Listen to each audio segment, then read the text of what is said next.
Bismillahirrahmanirrahim. Assalamualaikum warahmatullahi wabarakatuh.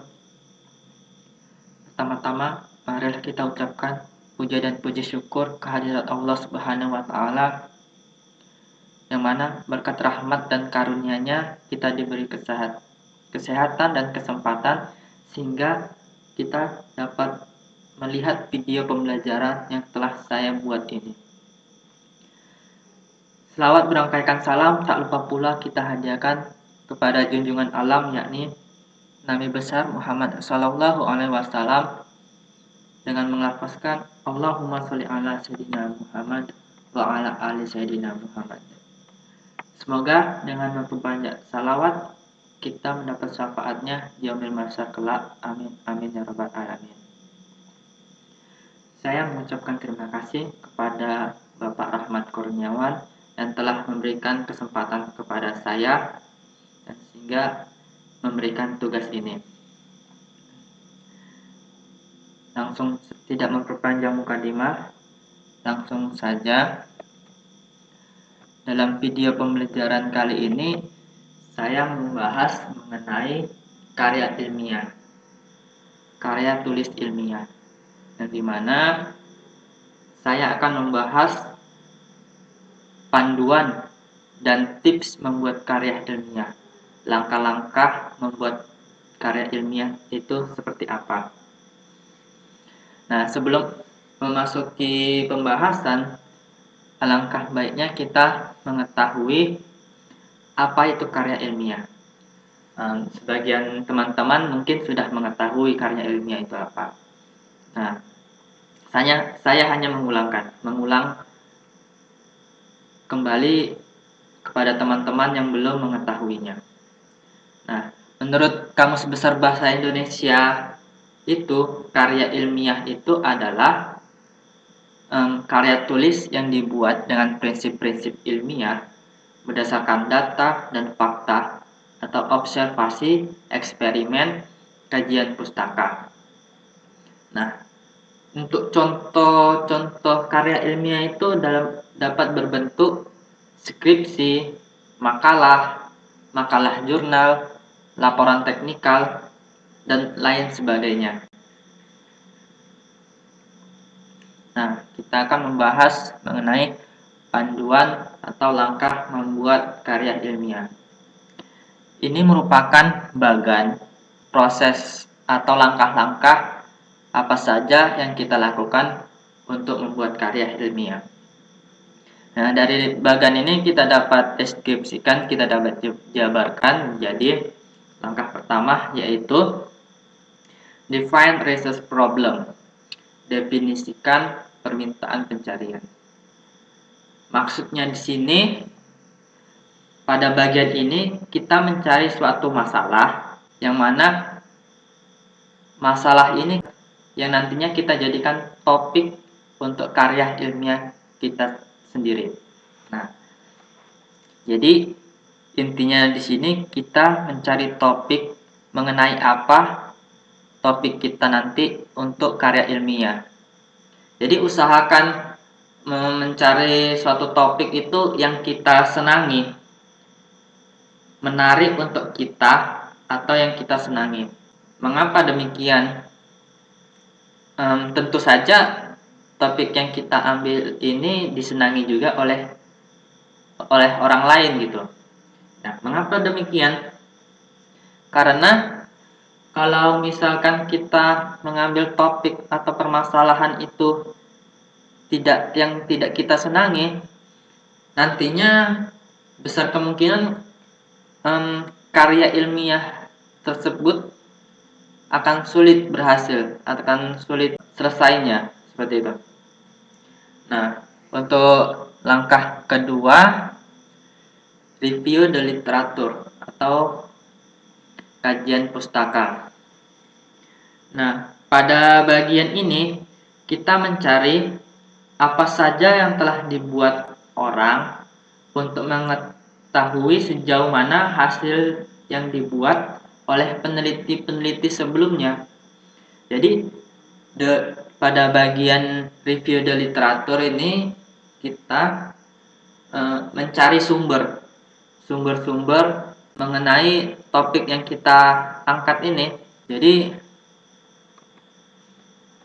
bagaimana membuat kajian pustaka atau mencari suatu sumber-sumber, kita dapat mencarinya, dan saya akan mencontohkan bagaimana cara mencari hasil pencarian literatur review.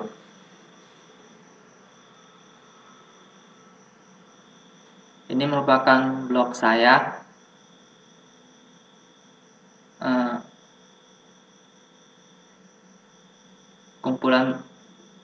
Kumpulan tugas-tugas saya. Nah, di sini menerangkan bagaimana cara untuk mencari literatur review. Sebelumnya saya akan menjelaskan apa itu literatur review. Nah, di sini literatur review atau tinjauan pustaka adalah istilah yang sering dikerjakan oleh mahasiswa ketika sedang mengerjakan skripsi, tesis, atau disertasi yang membahas informasi yang dipublikasikan dalam bidang tertentu. Nah, bagaimana langkah-langkah mencari literatur review? Langkah pertama itu kita cari di browser. Ini merupakan alamat-alamat website yang dapat kita gunakan. Kali ini kita akan menggunakan IAA.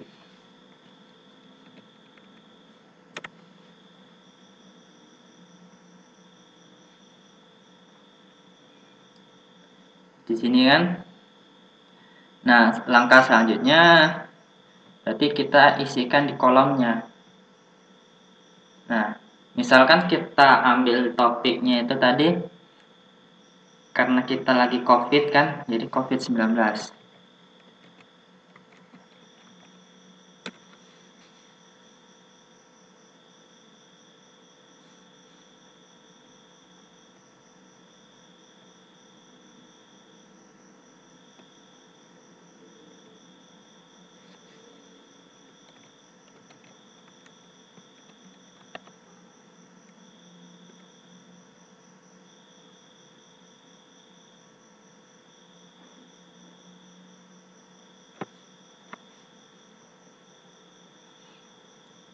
Nah, di sini banyak peneliti tentang COVID-19, permasalahan dari COVID-19 ini.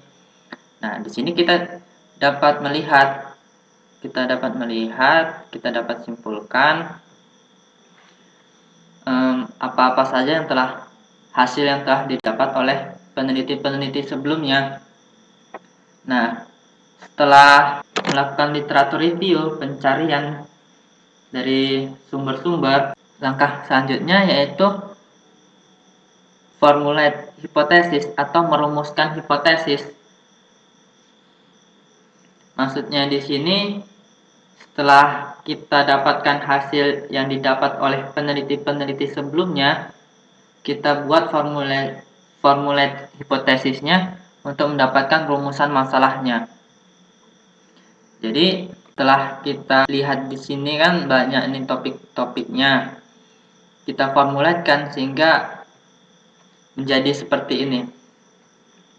Kita rumuskan apa-apa saja nanti masalah yang kita ambil. Nah, ini merupakan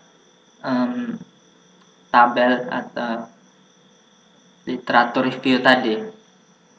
Di sini dapat berisi kan nama pengarangnya, judul dari karya ilmiahnya, tahun terbitnya, tujuannya, metode yang digunakan oleh peneliti tersebut, dan nah di sini dari kekurangan inilah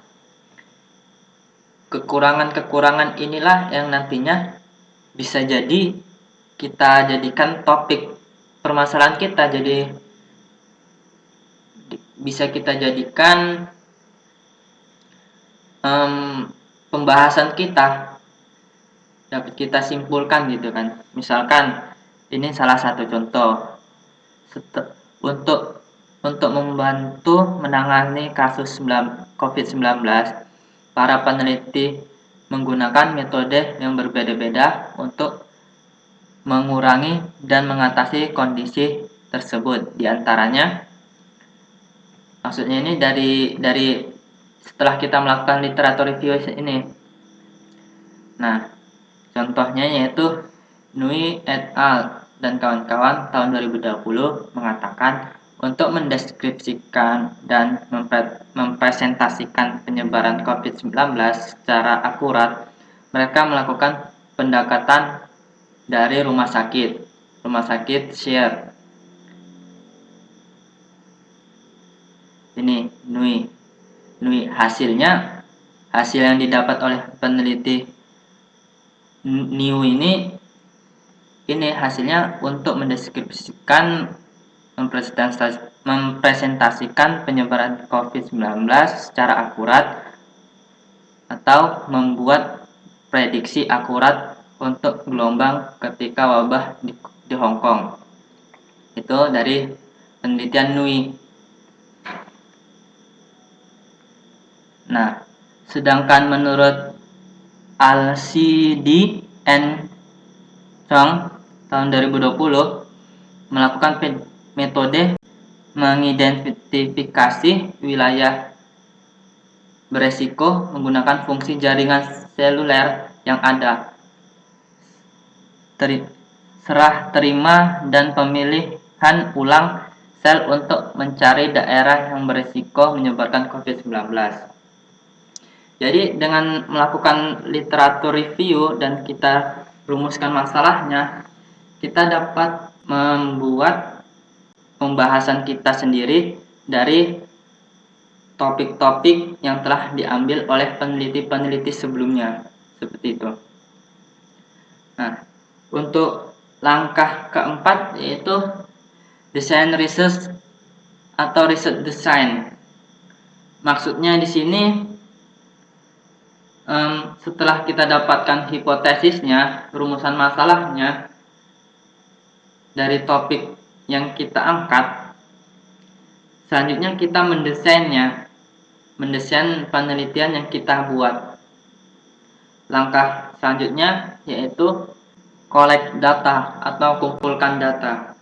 Nah, pada bagian ini kita sudah mulai untuk mengumpulkan datanya, kemudian menganalisis dan membuat aplikasinya bila perlu.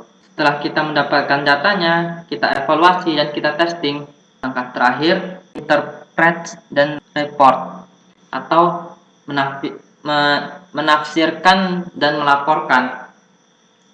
Nah, pada bagian ini kita menafsirkan, selanjutnya kita buat reportnya, baik itu dalam bentuk skripsi, tesis, disertasi, ataupun makalah.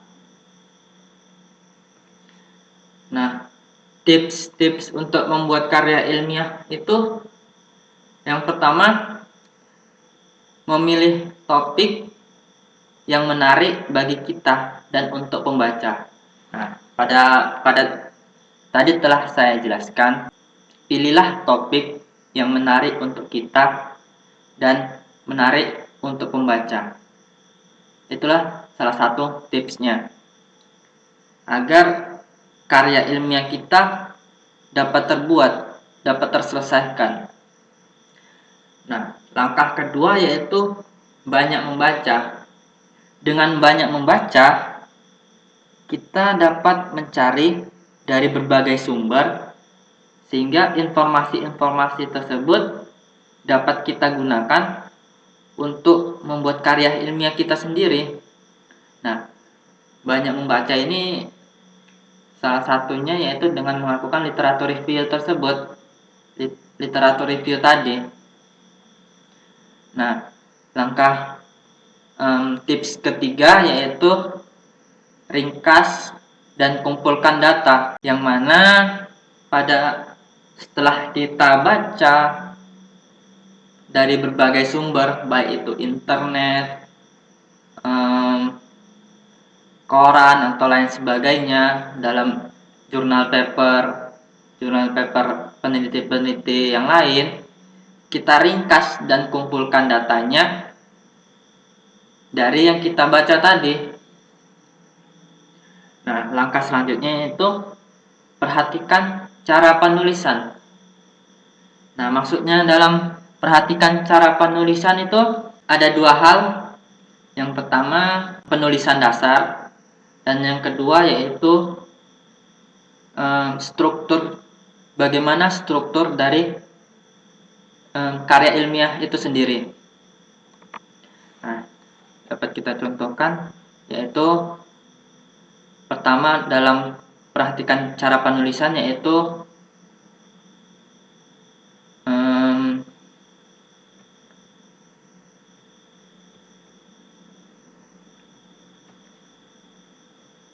kita contohkan. Nah, teman-teman dapat mengunjungi website saya yaitu babainfoin.blogspot.com. Di sini banyak mengenai pelajaran-pelajaran tugas-tugas saya sebelumnya. Nah, ini contoh penulisan skripsi yang salah. Maksudnya ini skripsi kan juga termasuk salah satu karya ilmiah. Nah, di sini kita harus memperhatikan dalam penulisan dasarnya. Seperti ini. Dari pembahasan skripsi di atas, kita bahas satu persatu kalimatnya atau kesalahan apa saja yang terjadi pada setiap kalimatnya.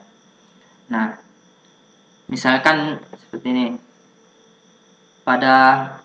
Di sini pada kalimat pertama terdapat kesalahan-kesalahan diantaranya. Kalimat pertama yaitu di dalam Undang-Undang Sistem Pendidikan Nasional Nomor 20 Tahun 2003 Bab 1 Pasal 1. Nah, di sini kan dapat kita simpulkan yang pertama yaitu kesalahan penggunaan kata depan. Dalam kata di dalam skripsi di atas. Nah, di dalam ini seharusnya itu dipisah karena dia menunjukkan suatu tempat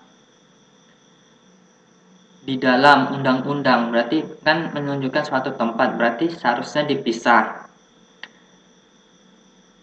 Selanjutnya yaitu kesalahan pemakaian huruf. Di sini dijelaskan kata nasional, nomor, tahun, dan bab dan pasal. Nah, pada bagian ini nasional, nomor, tahun, bab, dan pasal. Seharusnya itu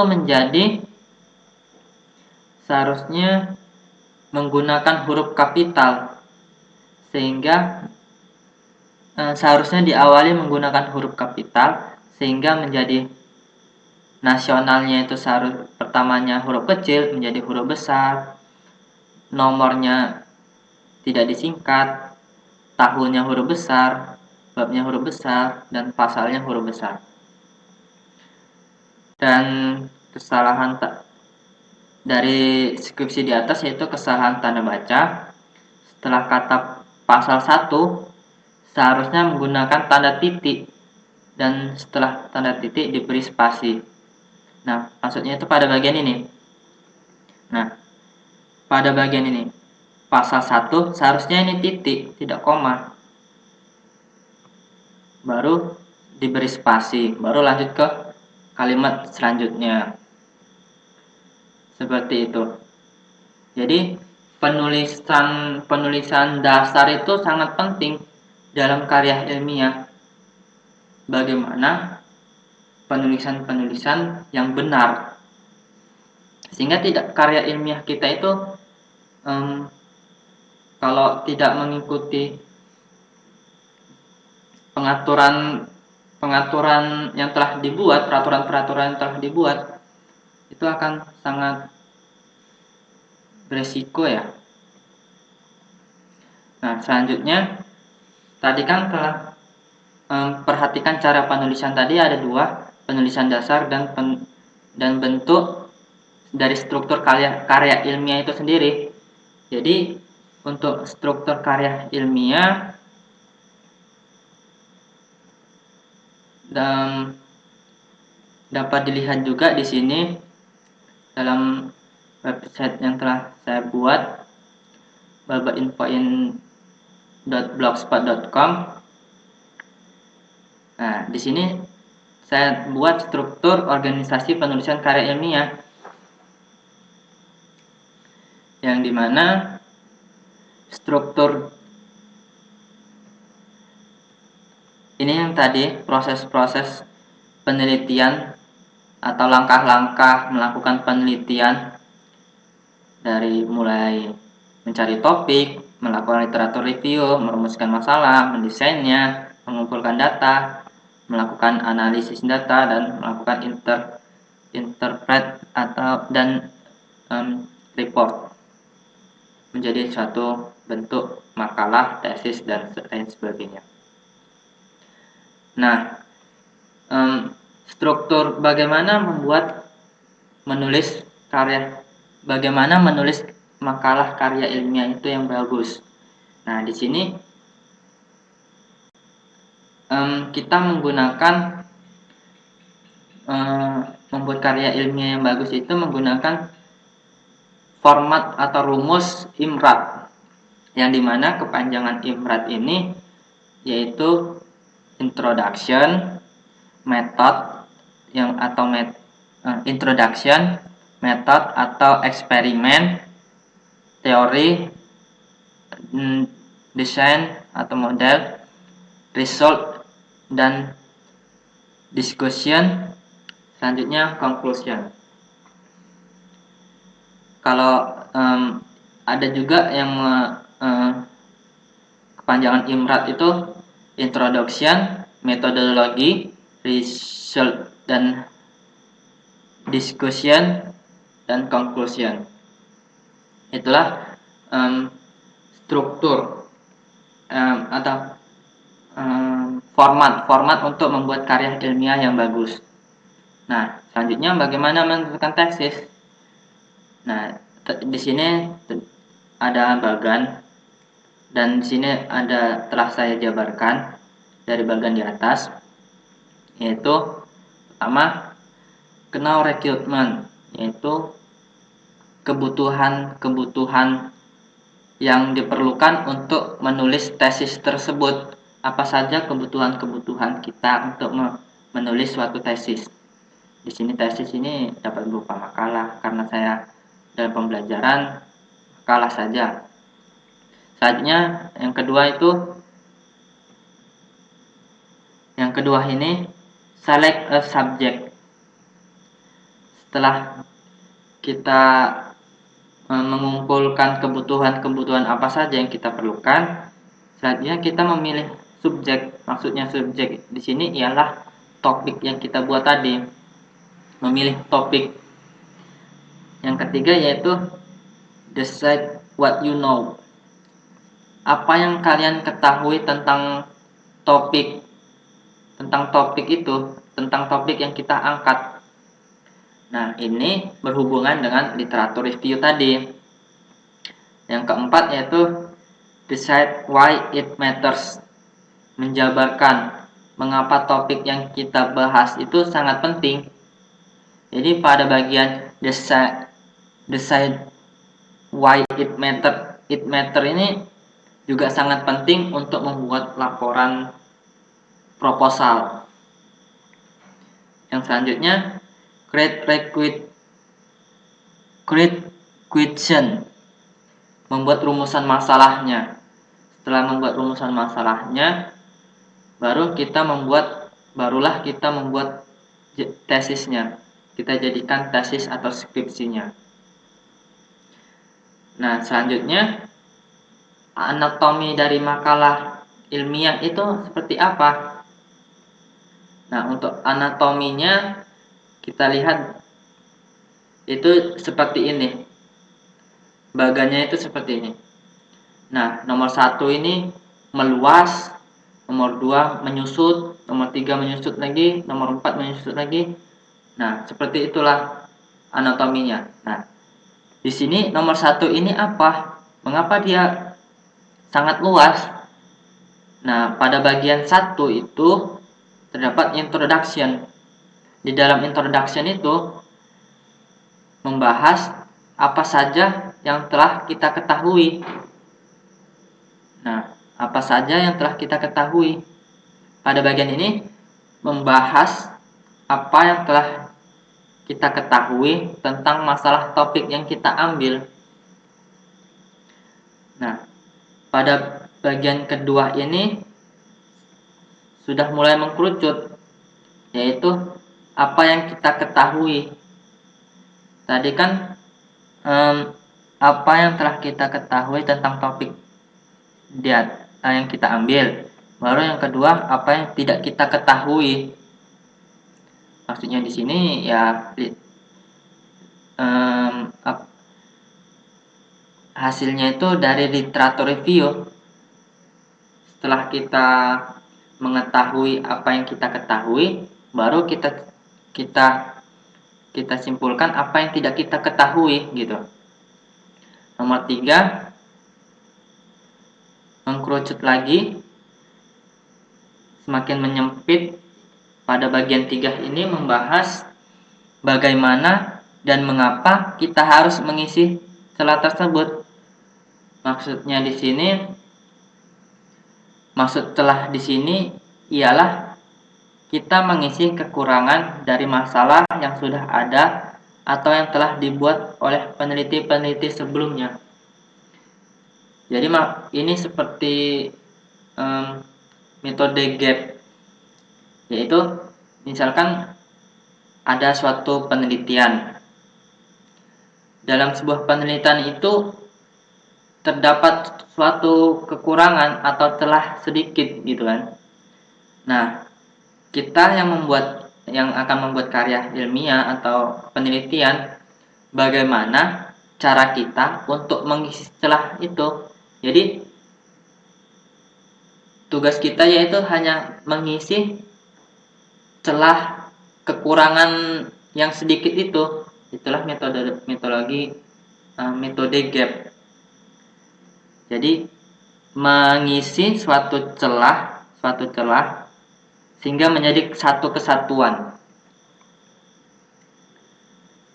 Langkah selanjutnya yaitu pada bagian keempat ini, bagian keempat ini yaitu metodenya atau metodenya. Berisi apa yang kalian lakukan untuk mengisi kekurangan tersebut. Nah, kalau di laporan apa yang kalian lakukan untuk mengisi atau mengatasi kekurangan tersebut. Jadi kalau di laporan itu apa yang kalian lakukan untuk mengisi atau mengatasi kekurangan tersebut. Maksudnya celah tadi, metode apa yang kita lakukan untuk mengisi celah tersebut sehingga menjadi satu kesatuan gitu.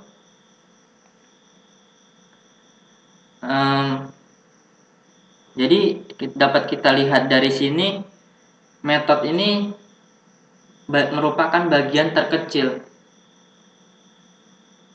Selanjutnya nomor 5 sudah mulai melebar lagi, menjabar, yaitu result, hasil, yang berisi hasil apa yang kamu dapatkan.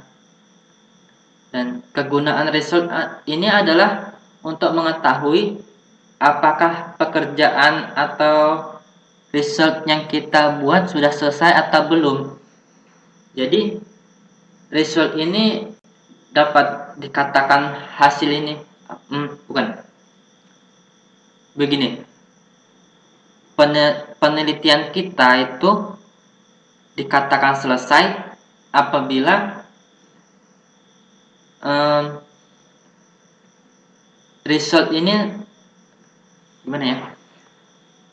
penelitian ini dianggap selesai apabila sudah ada hasilnya. Misalkan kita rumuskan masalah topik kita itu apa. Nah, pada bagian result ini sudah menjawab dari rumusan masalah itu. Jadi suatu penelitian dikatakan selesai apabila telah menjawab dari rumusan masalah yang dibuatnya. Nah, seperti itu. Jadi kalau misalkan suatu karya ilmiah itu hasil yang didapat belum menjawab dari rumusan masalahnya, jadi itu belum dikatakan selesai penelitiannya. Selanjutnya yaitu discussion.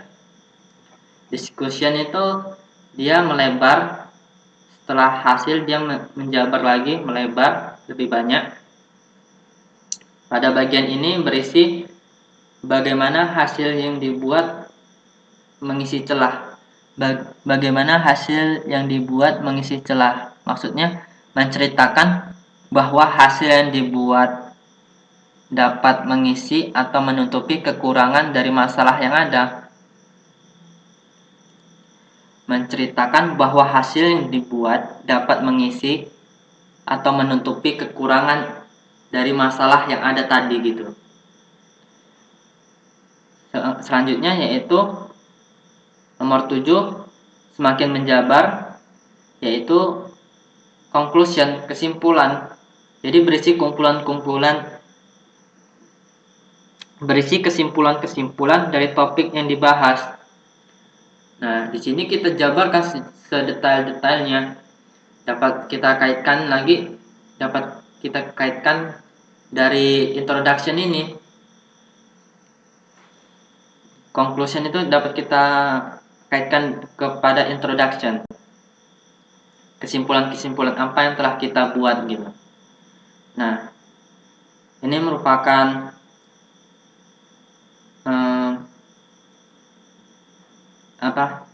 anatomi dari suatu makalah. Jadi kan tadi tipsnya itu memperhatikan cara penulisan. Jadi yang kita bahas tadi yaitu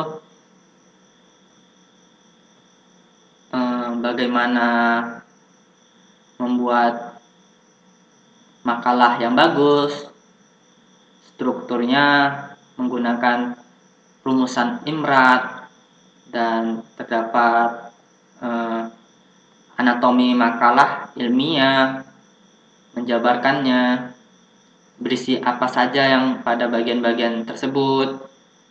Dan di sini kita dapat simpulkan bahwasannya struktur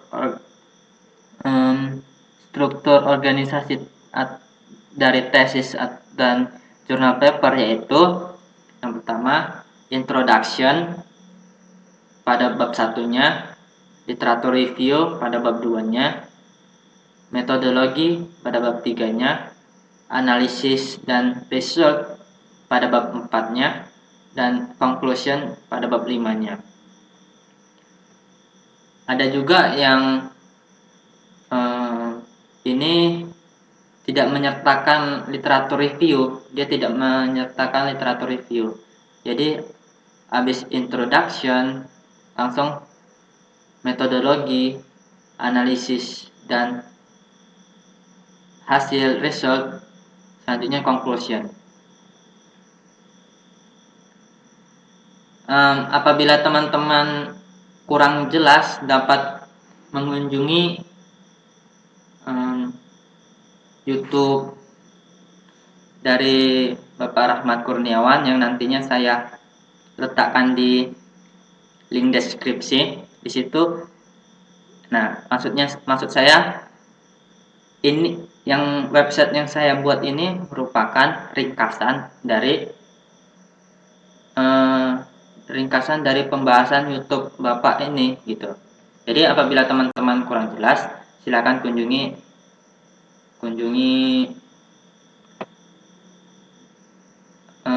channel YouTube Bapak itu yang nantinya saya letakkan di link deskripsi.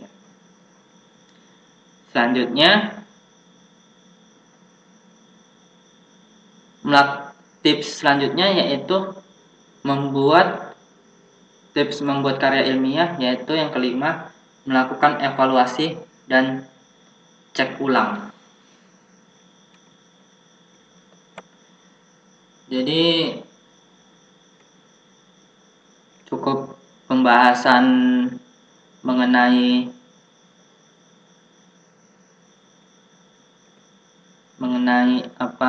karya ilmiah.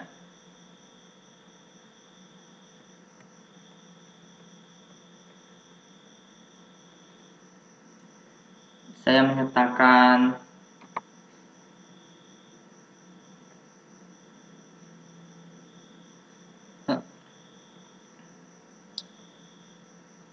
maksudnya cukup sekian pembahasan saya mengenai panduan dan langkah-langkah membuat karya ilmiah.